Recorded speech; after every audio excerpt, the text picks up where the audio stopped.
Hi, everyone. Welcome to the Undeniable Podcast, where we strive every day to be undeniable. And today we're talking about a heavy topic. Well, before we get into that, a little bit of housekeeping. We are trying to get one recorded session here at the cabin at least every single week. We might do more actual live impromptu shows, but these pre-recorded ones that we have in a guest, which we're gonna have a guest in a few weeks coming up, um, that's gonna be here at the cabin, and we're looking forward to that. So we're excited. We're gonna be trying to post weekly, and even a couple of times a week if once when we start getting the momentum and we see how editing goes, and we really want to make this make this into something. And I feel like we're starting to gain momentum. We opened up the Instagram page. We're going to put the link down on the bottom. Please follow there. That'll help us out so much. And again, if you're watching this, if you could like, subscribe, it helps us out so much. We can't monetize until we hit 1,000, I think 500 or 1,000 subscribers. So we're at 71. We're not doing so bad, but we need your help. We need your help to get there. Um, Another thing this week, and I haven't posted this on socials yet, but we launched an album. So we wrote an album of original music, Christian music, and it's 8 songs. It was a passion project of mine. I've been working on it for about 3-4 months now. Um, and it we came up with some, like, not real music videos, like lyric videos to accompany them, and I exhort on it, and it's on the YouTube page. I encourage you to please go watch it. I'm going to put a link down in the description. Again, these views, subscribes, the likes, it helps us all. We need to hit a viewer count. I forget exactly how much, but once when a certain amount of guests of you guys watch a certain amount of hours, it helps us monetize.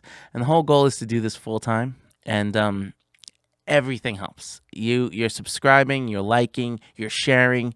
It all helps me and my family reach and achieve our goals and spreading the word and the message. Um so that's a little bit of housekeeping. And today we're going to be talking about a heavy topic, something that I really, honestly, it makes me sick. I've been angry all damn week. And you probably know, if you're watching this as it's happening, hopefully, the outrage is still there months from now. But if you're watching this anywhere near the time that it's happening, you know that it's about Jeffrey Epstein. Can't stand the guy. I don't think anybody can. And it came out, the government dropped about 3 million files out there. A lot of it is redacted. A lot of it, is with AI. They like took out all the female names and a bunch of other people, and but it's a whole soup. Some of it is fake and maybe AI generated or just straight up lies. But there's a lot of truth to that, and it verifies, and you know it really establishes a lot of the conspiracy theories that have been going on for the past 10, 15, 20 years that the mainstream media has said is complete lies and tried to debunk and say that you're crazy. And a lot of these things ended up being very real, scarily real. And honestly, I feel like we all hoped that it was just, hogwash and just tinfoil hat people that were, pushing lies, and that our leaders and the people in power in our country and in Hollywood, that they weren't these evil satanic devils. But it seems like that, sadly, it's been confirmed, like, in almost every single way. Almost every single freaking rumor has been confirmed, and it's terrifying when if you think about it. Um, I uh, I don't know how to feel. I honestly, it's gotten me in my feelings. I have not been able to sleep. I feel like we've been betrayed as a nation, and it just gets me so damn angry. We have all these elites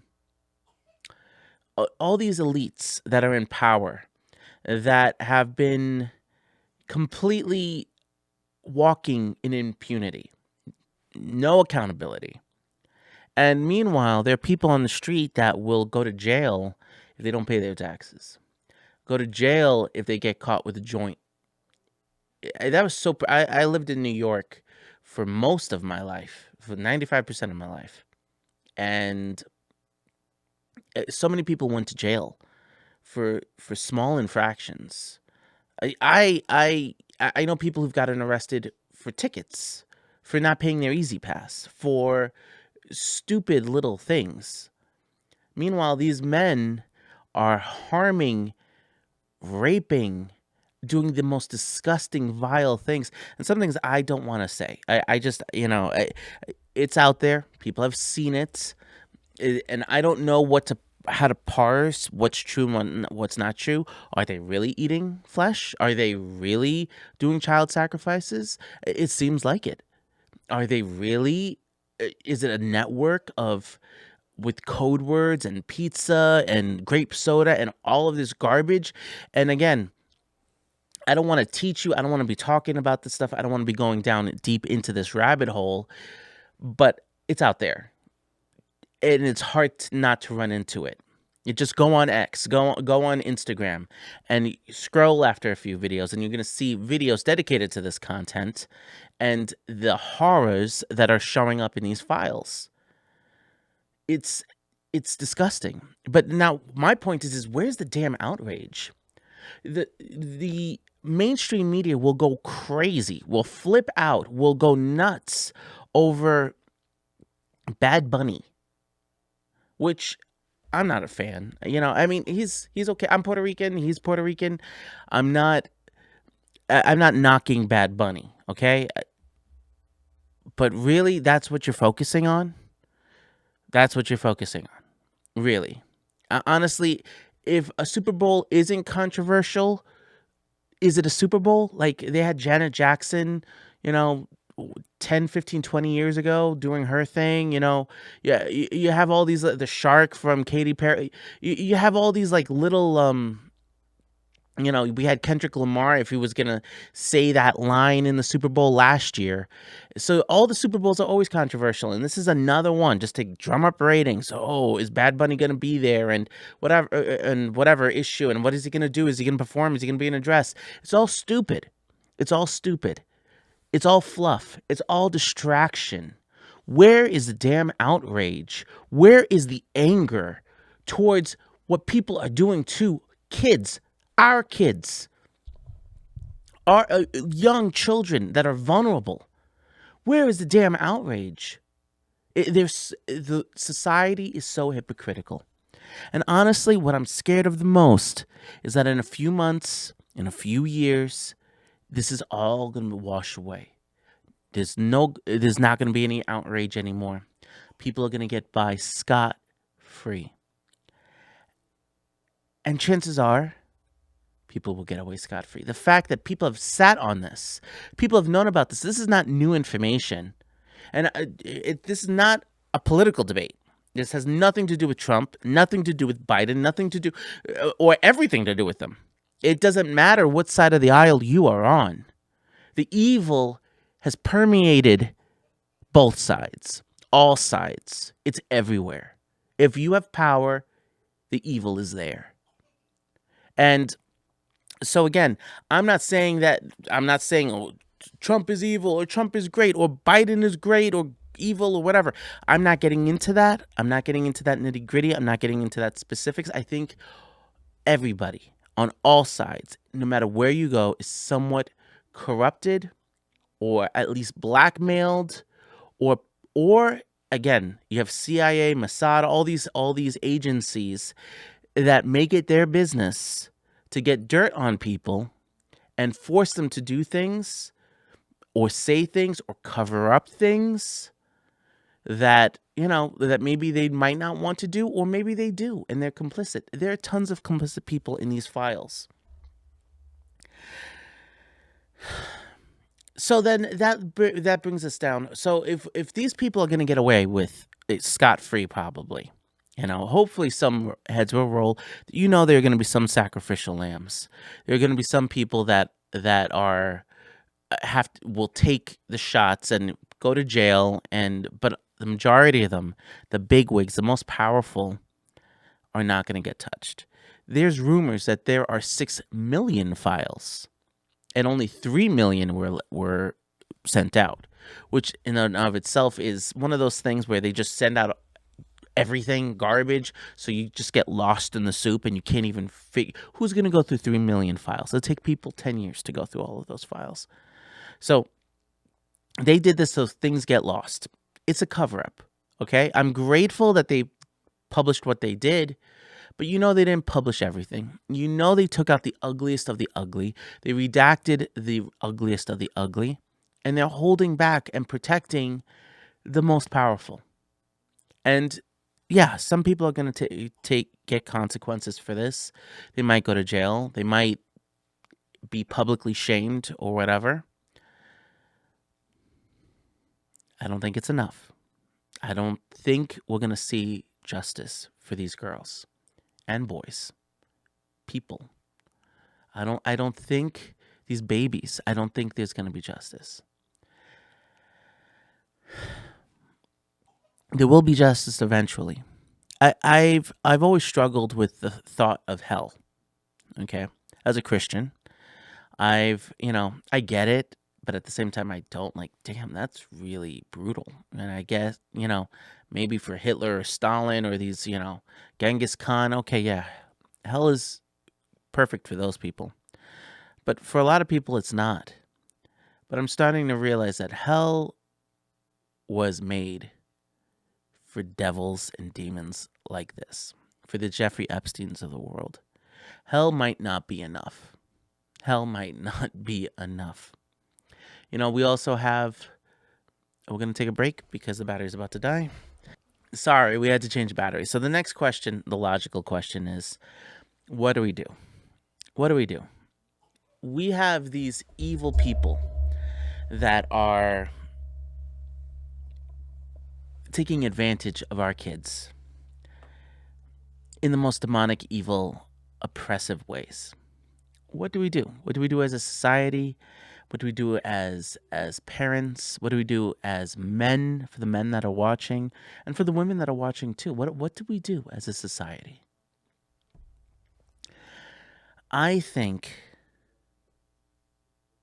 that we need to stand in the gap and be present parents, protectors, and be strong for those that are weaker than us. A lot of these kids, and I'm not saying all of I'm not blaming the parents at all. At all.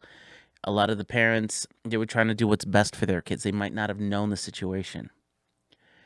But a lot of times, these girls get trafficked because they don't have a guiding hand in their life. They don't have somebody saying, nope, you should not go there. Nope, you should not talk to that person. They see a paycheck, they see a shiny light in front of them, and they go towards the light.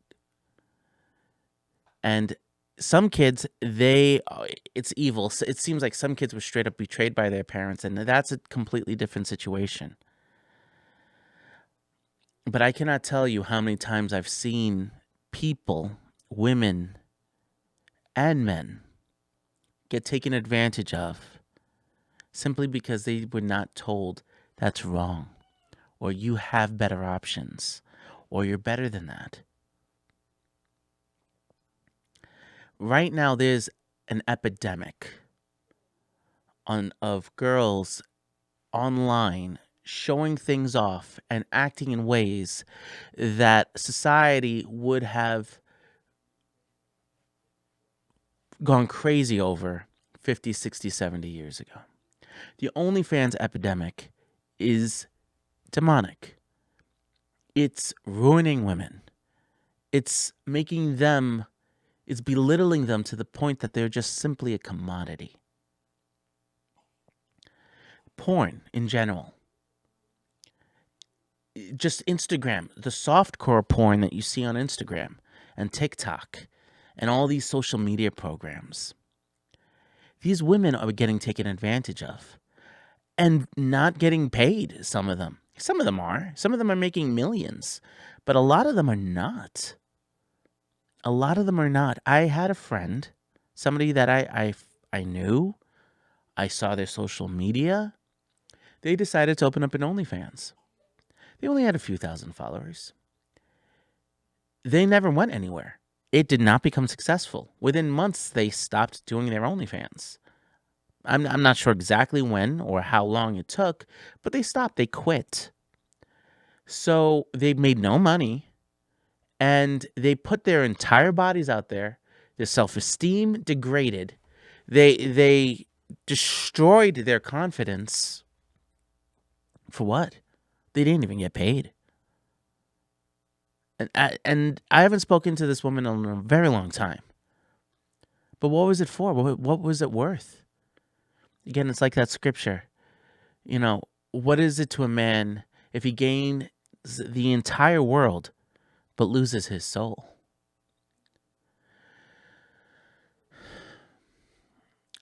I'm not saying that every single OnlyFans model, every single real life prostitute, every single girl that simply just shows, thirst traps on Instagram, or any girl that ends up on an island had bad parenting.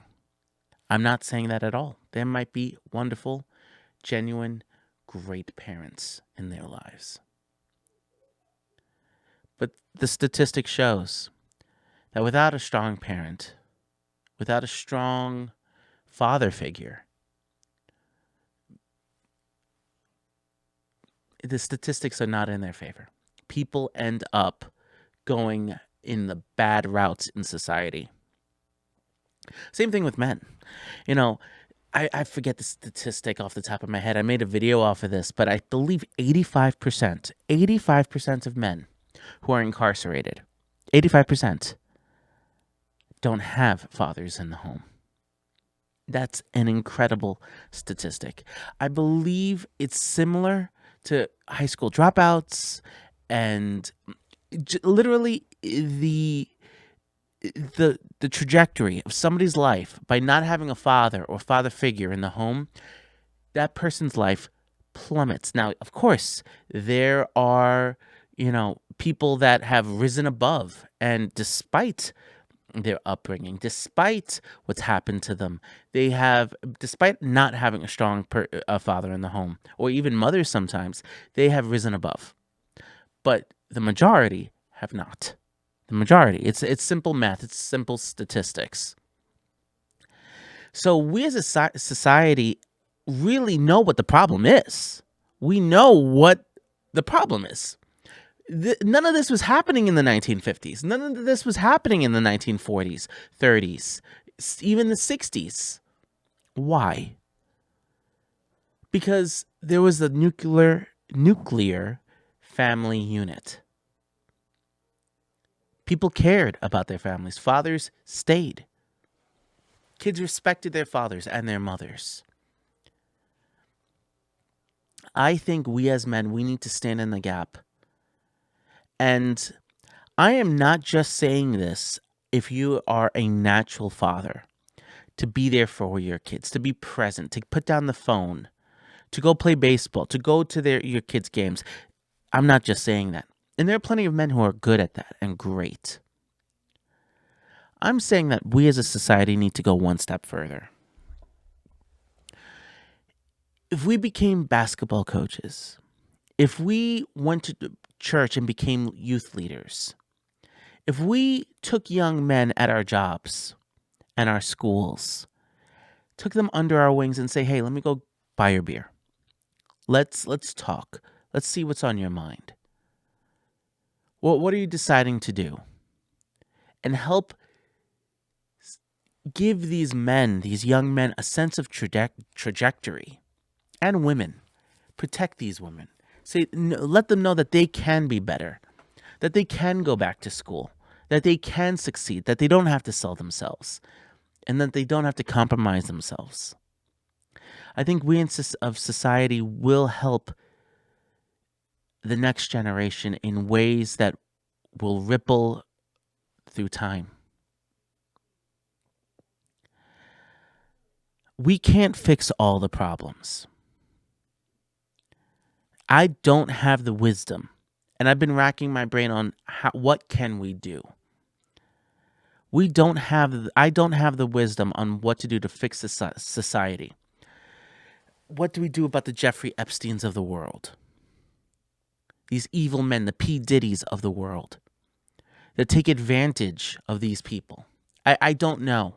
And there's always going to be people that fall through the cracks. But if we as a society can save lives and shore up the vulnerable, I think it's our obligation as men to stand up and protect. I don't think we have the option anymore.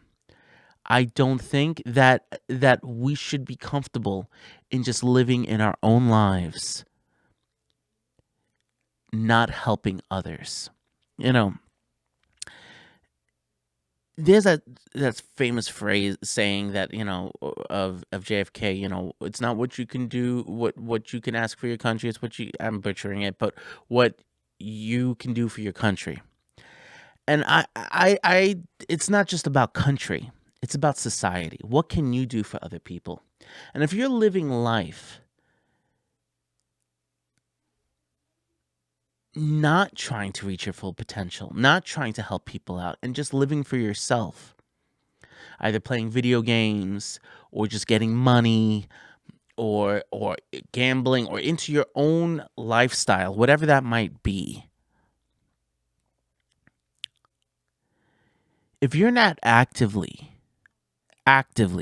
fighting to help society and to nurture the next generation, what are we doing? What's the point? You're living in vain. You're living in vain. Now, I'm not saying for all of us to drop everything, become monks or Catholic priests and give up our lives. But in a small way, every day we can check up on our loved ones. We could ask people how they're doing. And we can help. We can guide. We can nurture. And we need to have this righteous anger towards this demonic, satanic society. We need to preach the gospel and honestly be angry at Hollywood and their demonic occult symbolism, whether it's real or not. I don't care. I just want it gone. I just want it gone. And you should want it gone too.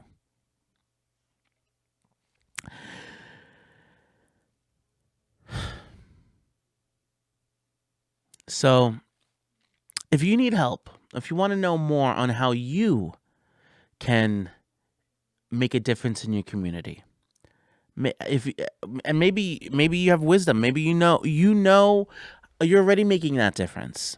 Maybe you could help train people, and we could help raise a generation of leaders together.